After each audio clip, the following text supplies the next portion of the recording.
Today on Rough Run. And if no dogs get hurt, that's a good day. Got heat stroke, or he can't even walk. Being in charge isn't a real good term. We don't like that term. I know what I'm doing, but it's just getting other people to listen to what I tell them to do.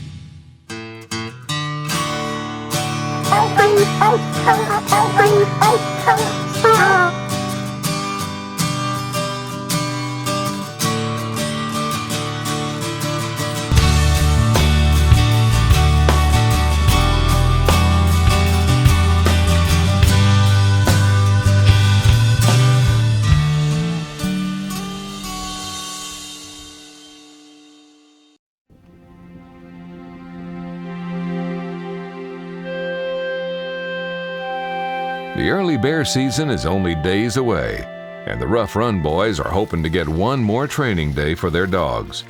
But Jerry's concerned about the heat. When it's hot and sweaty and the mosquitoes and all, we don't hunt much. Dogs are very prone to heat stroke, especially running long distances. I mean, you might have bear chases 10, 12 miles, and if a dog gets heat stroke, he's done. I mean, he'll have it. He'll always have one. In the summertime, I come out in the mornings and make sure they got fresh water. And then in the evenings, I wash the pens out and give them fresh water again. Despite the hot weather and Jerry's warnings, Jeff needs to get these dogs in the woods and training. And I have people call me from all over the country. I mean, I had a guy the other day email me from Peru and wanted to know if I had any dogs for sale because they were going to bear hunt there. So I have, and I sell dogs to people in Wisconsin and Illinois and, North Carolina, Tennessee. And we think our dogs are the best. So that's kind of the way we feel. I'll give them numbers now. This final training day is a huge test for the Rough Run boys. They've got to get a bear, hopefully a big one up a tree.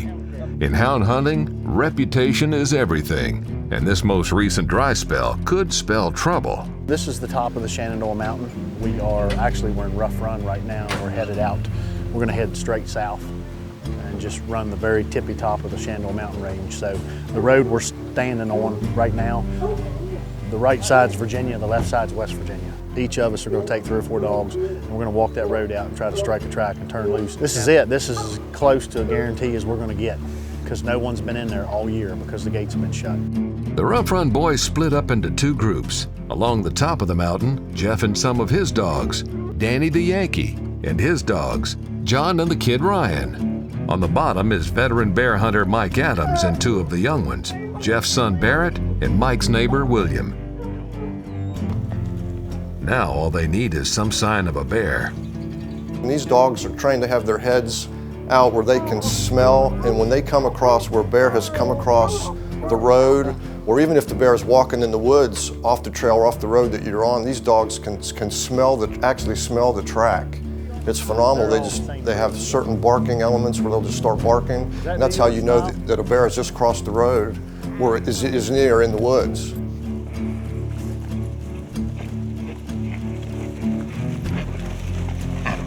We decided to walk up on the big mountain on the Shenandoah Mountain where we usually hunt in December. The gates are open, so we can usually hunt there. The gates aren't open now, so we decided to walk in. Right on cue, the dogs blow up.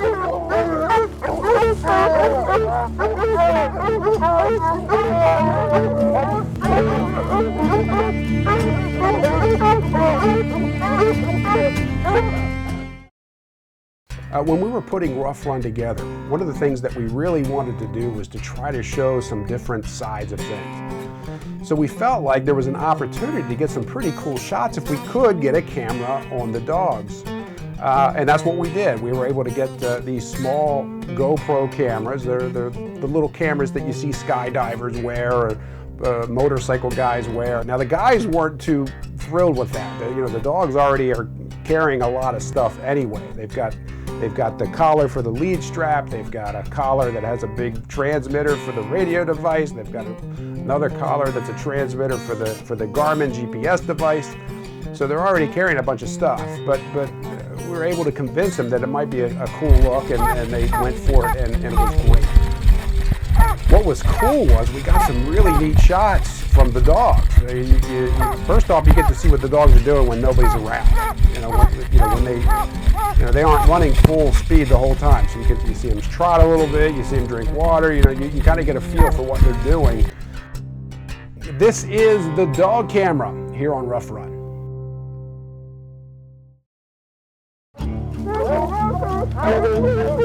It's the last few days of the training season, and the Rough Run boys are getting their dogs ready for the bear season when they strike a track. We decided to walk up on the big mountain on the Shenandoah Mountain, where we usually hunt in December. We decided to walk in. We had a really good track. If the bear's going the way we want it to, then we'll turn him loose. But if he's going the wrong way, we won't. And the wrong way being Virginia. Unfortunately, the dogs are pointing the wrong way. It was going into Virginia, so we didn't. Obviously, we can't run there. If they go into Virginia, there's a lot of private land over there, and we don't have access to it. We have to walk in to get the dogs back. The only thing to do is to pull the dogs off and find another bear track. Now it's a fresh track. I mean, it's just going up, which is on the Virginia side. We can't hunt the Virginia side. At the bottom of the mountain, it looks like Mike Adams may have hit a strike. And his track is pointing the right way. I just love to hear the dogs run. The last bear I shot was 1985. Directly up from Mike, Jeff and the boys walking the top of the mountain get a strike of their own. I don't know how fresh it is. Yeah, they're wanting to go down, but it's not like something that they want to just, hey. Well, they would, but I mean, you'd have to let a dog or two trail it a while. You know what I mean? Hush. If it's an older track, a lot of times you'll turn 4 or 5 dogs loose and it's too many. Well, then you get into a dog chase. So we like to turn 1 or 2 older dogs loose because you have certain dogs that you know should be there. They should be, okay, if they're running and they're barking, they're on a bear. With both groups getting a strike at the top and bottom of the mountain, it's a good chance that the Rough Run boys have a bear trapped in between, which means it's probably better to take a chance and release as many dogs as they have. Mike turns 3 dogs loose: Hammer, Hope, and Nails. Up top, the boys are letting all their dogs fly. Mingo, Scout,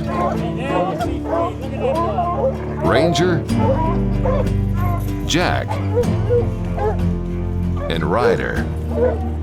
The problem is if you don't have the 4 or 5, if you have 2 dogs in a tree, the chances of the bear coming down is going to be a lot more than if you have 4 or 5. If we can get our damn dogs all together on one good track, then I'll show you bear. In total, they've got 9 dogs in the woods, hopefully all converging on one big old black bear. All right,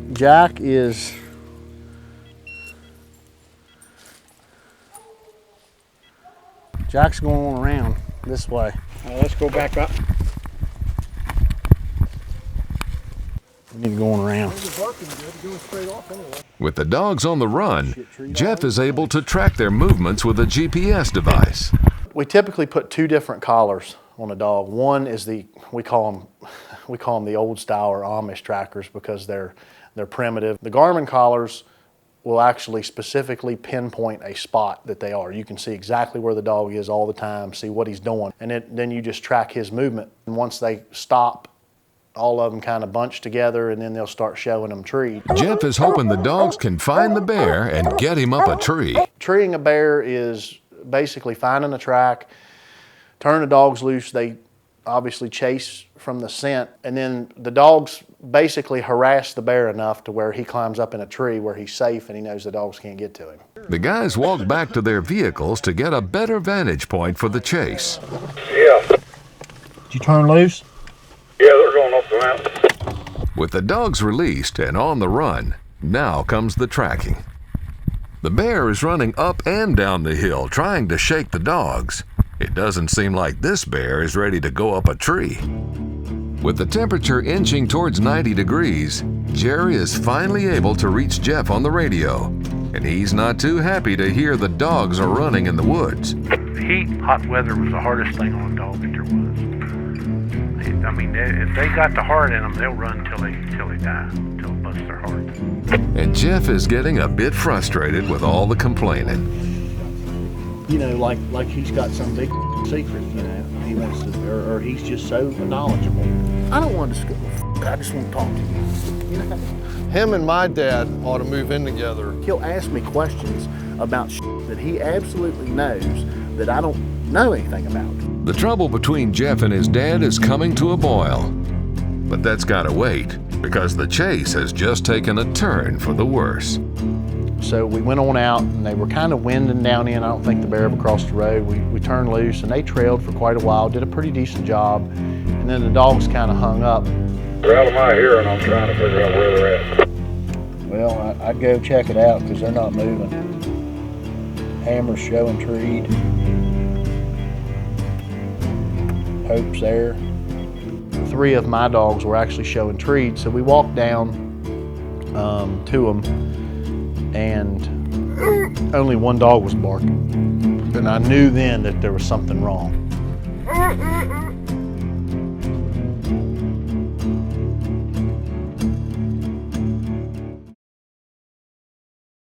When we first came out, the first night out, the guys got a bear up a tree. So we were trying to get some shots of the bear, but we couldn't get close enough. Once we got sort of close, the bear growled or snapped its jaws, and we didn't want to get our heads knocked off. So we developed the infamous stick camera, which was it's basically what it sounds like. It's a long stick with an adjustable pole kind of thing that we were able to mount one of those little GoPro small cameras that you see skydivers and motorcycle guys wear all the time. We adapted one for the forest with the thought that whenever we needed a shot, a close-up of the bear, and we didn't want to get too close, we used this stick camera. But it became one of our, what I think, some of the coolest shots that we got were from that stick camera. Here's one with the stick camera out of the cab of the truck. The truck's driving down Hall Spring Road, I think, there. And here's another one where we're able to get sort of an overview shot. Where it was kind of a high-angle shot, real nice and easy. And I think it gave us a pretty interesting look that we used in a lot of different places. So enjoy the stick camera here on Rough Run.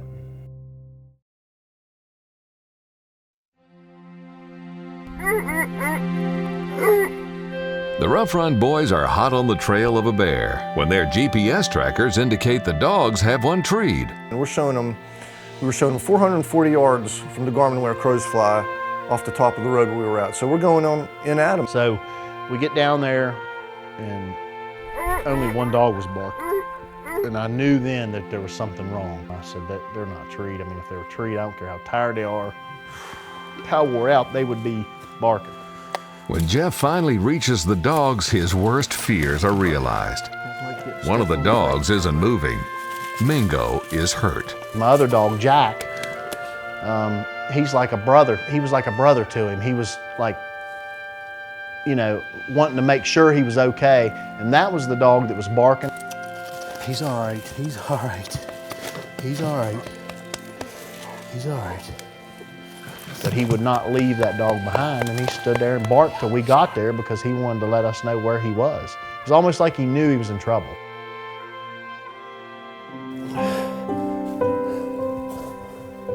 He had a heat stroke. I mean, he couldn't move. He just was laying on his side, breathing real heavy.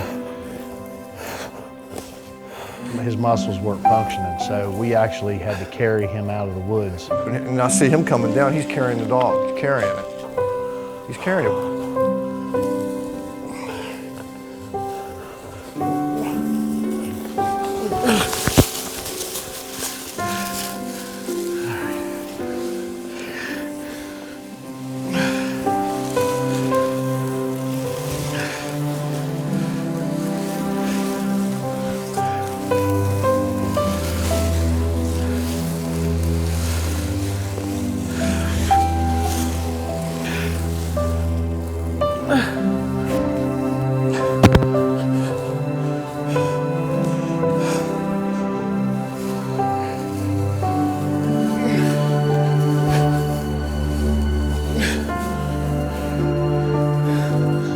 You got water?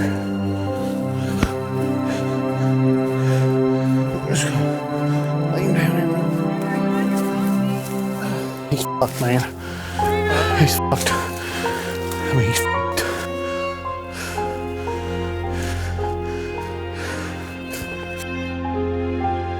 He was bad enough that I thought that he probably wouldn't live. We're just screwed if we don't get this dog out of here. I mean, this dog's gonna die. Jeff looks like he's gonna pass out from heat exhaustion. Okay, so he carries it down, and we're looking for water in this creek. This creek's dried up. Damn it. So we take off down farther. I gotta make something to carry her in. I'm all right. If I could just get him up on my shoulder somehow. If it's flat, I can walk with him. Instead of Jeff carrying it and falling over rocks and everything, we got some sticks together. I took my sweatshirt off, we cut it. And tie both sleeves to a pole. Jeff had a couple long sleeve shirts on that he had shed because it was so hot. We got all of them and we tied a sling with 2 sticks to make like a cradle. We could rest the dog in there, and he threw one stick on his shoulder, and I threw one stick on the other shoulder, and step by step, you know, down through them rocks, over the logs and stuff we went. It's just his muscles are completely shot. You know what I mean?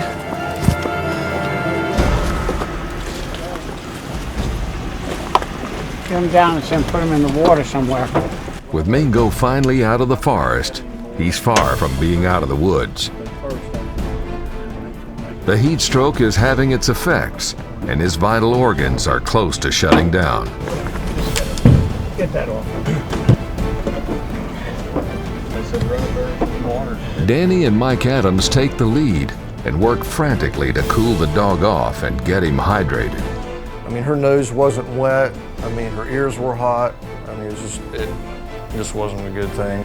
The dog didn't even move. I mean, her muscles were just, I mean, she just laid there and twitched. I mean, we just really thought that we wouldn't get that dog out of there, that it wasn't gonna make it. This was Jerry's fear all along, and he takes no pleasure in being right about it. If Mingo doesn't respond soon, he may not make it out of the woods alive. And that's bad for lots of reasons. It's not so much, I mean, I paid a lot of money for him, but I know what he is. I mean, he's a dog that has a lot of talent. He's young, he's a year old, and I can just tell when I'm taking him, he's always got his head in the air sniffing. I mean, he knows, he's just got the nose, and I know he does. And these dogs are worked hard. I mean, everyone that goes sees it. I mean, their feet get sore. They're like, professional athletes, but they're doing it every day. So with only a few days left before the real hunting season, at a time when the dogs should be at the peak of their training abilities and have the greatest value for the hound business, Jeff hasn't come close to treeing a bear. And now, one of his younger prized dogs is near death. Believe it or not, he's about to get some even worse news.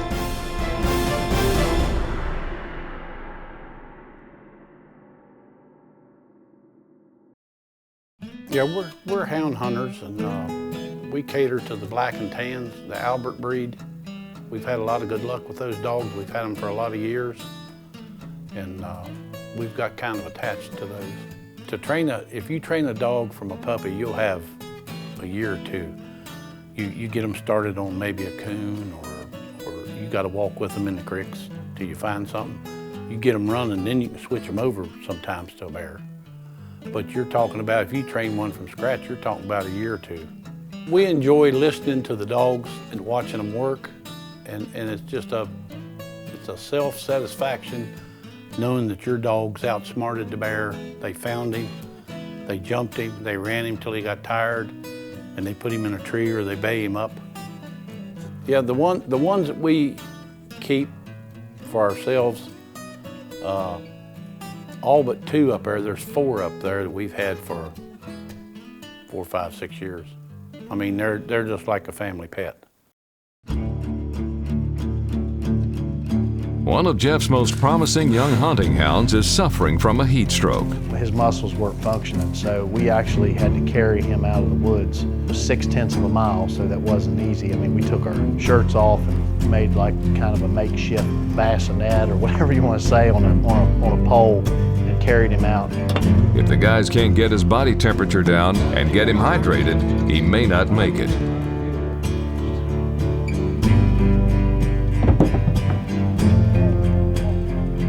Finally, a bit of luck. When we got him back to the truck and got a bunch of cold water on him and got him drinking, he stood up, was okay.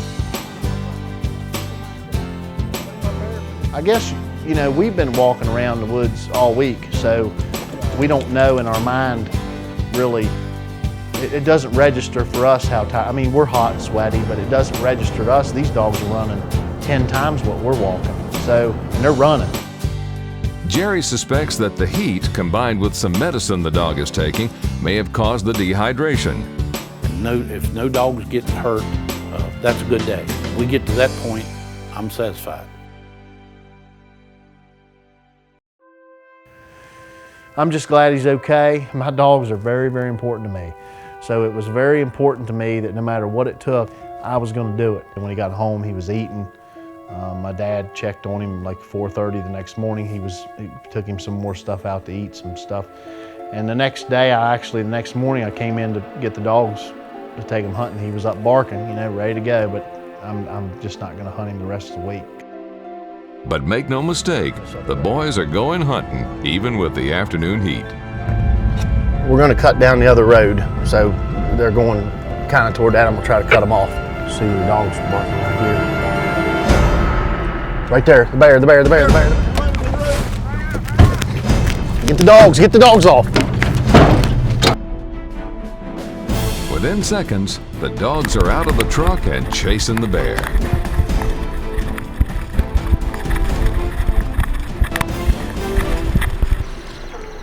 I'll tell you what, he might be big enough he ain't gonna go in the tree. Come on, girl. Where's he at? Big old ass on him, I know that. He was waddling up over there, wasn't he? It's a bit of a risk taking older dogs like Hope and Minnie on consecutive days when the weather is so hot. But according to the GPS tracking devices, the dogs have the bear treed. But there's only one way to find out. Jeff and John jump down off the road and down into the forest. What they find is what they've been looking for all week. Finally, a large bear. With Hope and Minnie leading the way, the dogs were able to work the ground to their advantage and run the bear right up a tree. I mean, that's a nice bear. I mean, you can tell by the front and the size of the head. I mean, that bear's got a big head. I mean, the ears are real small and they're wide. The procedure is you have to gather the dogs, take them away from the tree, and tie them up at a safe distance to get them away from the tree. And the reason for that is sometimes the bear will get aggravated and the bear will come down. Jeff and John tie the dogs back and the monster comes down.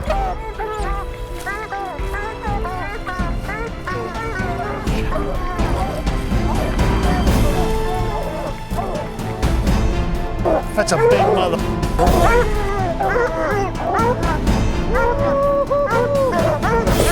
Look at the claw marks on the tree right here. Look at this. All of the training finally pays off. The hounds are ready. To celebrate the treeing of the bear, Mike Adams invites the Rough Run boys over to his house for his wife Kathy's signature lasagna and a couple of well-earned beers. Jeff pulls Jerry out to the front porch to try and patch things up. Come outside a minute.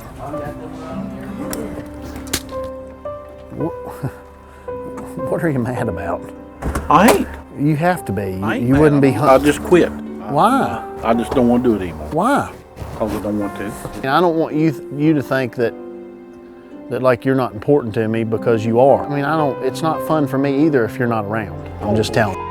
I'm telling you. It's hard for me because everybody's. Well, you gotta. I mean, I'm not the boss, and I don't know how I ever became the boss, but. Well, you're a good bear hunter. Yeah, I don't want anybody like to be mad at me if I don't tell them to do something, or if I do tell them to do something, they get mad. I don't want that. I just want to do Go and enjoy bear hunting. yeah, you know. I used to. I don't want you to be mad at me, but if you get mad at me, Dad, just please just say, look, I don't like this. You know, this is what's wrong, and I don't like it because, I mean, I love you, Dad. I know you do, and I love you right. too. That's no problem.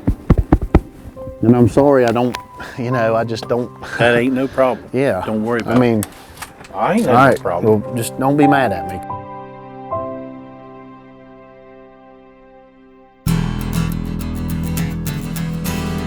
There's no other bunch of hunters like bear hunters. If anybody's unhappy, we'll iron it out and go on or whatever. It's time to concentrate on the business at hand. Hunters from all over are descending on Fort Seibert. Bear season opens on Monday, and it's time for the Rough Run Boys to defend their turf and show everyone who's king of this mountain.